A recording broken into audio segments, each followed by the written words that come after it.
দেশে আছে, পালানোর সুযোগ পায়নি, কিন্তু সে সুযোগ খুঁজতেছে পালানোর জন্য।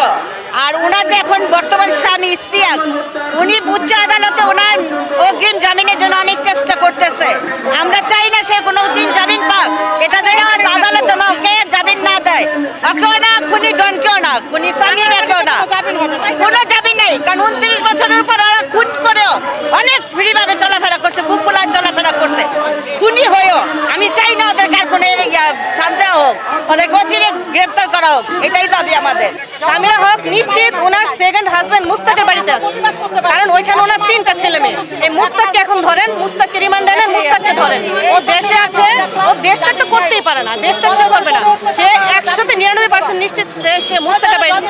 মুস্তাক ছিল ওর সব অপকর্মের দোষী। না না, উনি দেশ ত্যাগ করে নাই, উনি দেশ ত্যাগ করতেই পারে না। উনি 20 অক্টোবর থেকে লাপাত্তা, নিখোঁজ। ওনার বাড়িতে অভিযান করে জানা গেছে যে ওনার এখানে কিছু নেই, ওনার গাড়িটা নিয়ে উনি পালাইছে, গাড়িটাও দেখা যায় না, ড্রাইভারকে ফোন করেও পাওয়া যাচ্ছে না। ঠিক আছে, তো উনি হচ্ছে এখন যতদূর আমাদের সম্ভাবনা, যতদূর আমরা জানি, উনি যে ওনার সেকেন্ড হাজবেন্ড মুস্তাক, যে কিনা ওনার সব অপকর্মের দোষর, ওইখানে উনি এখন আছেন, যেহেতু ওনার ওখানে 3টা বাচ্চা বিদ্যমান। আর মুস্তাক বলছে যে কোনো সময়, মানে যে কোনোভাবে ওনাকে প্রোটেকশন দিবে, যেহেতু এক্স ওয়াইফ এবং ওনার সমস্ত কিছু সে জানে।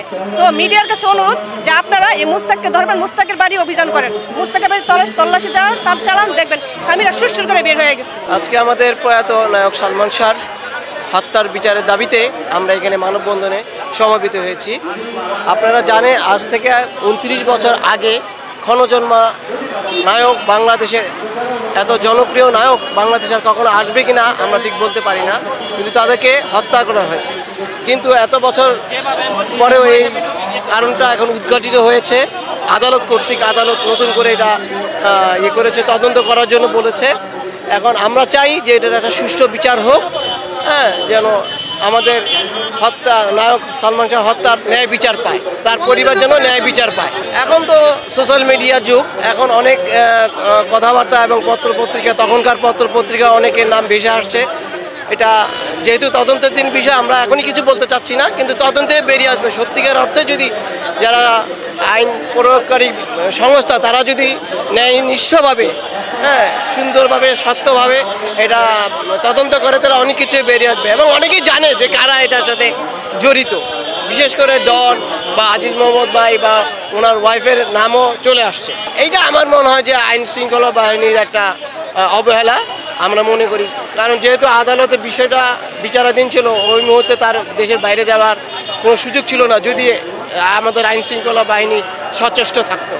আমার মনে হয় যে এখানে কিছুটা গাফিলতি তৈরি হয়েছে। আমরা এখানে আসছি সালমান শাহ হত্যার বিচার চাই।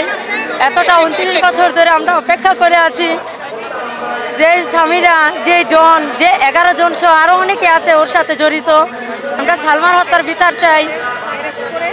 সালমানের জন্য আমাদের মনটা আজও কাঁদে। সালমানকে আমরা ভুলতে পারি নাই।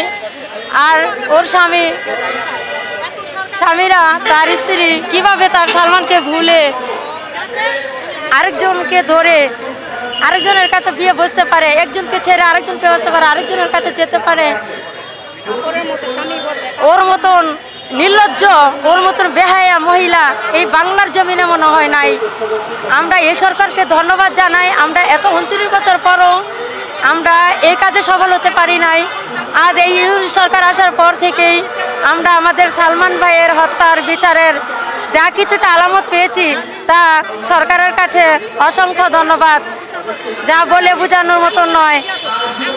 আমরা চাই সালমানের বিচার হোক, স্বামীরা যাতে, ডন যাতে অনেকেও যাতে যারা দেশে আছে ওরা যাতে পালাতে না পারে,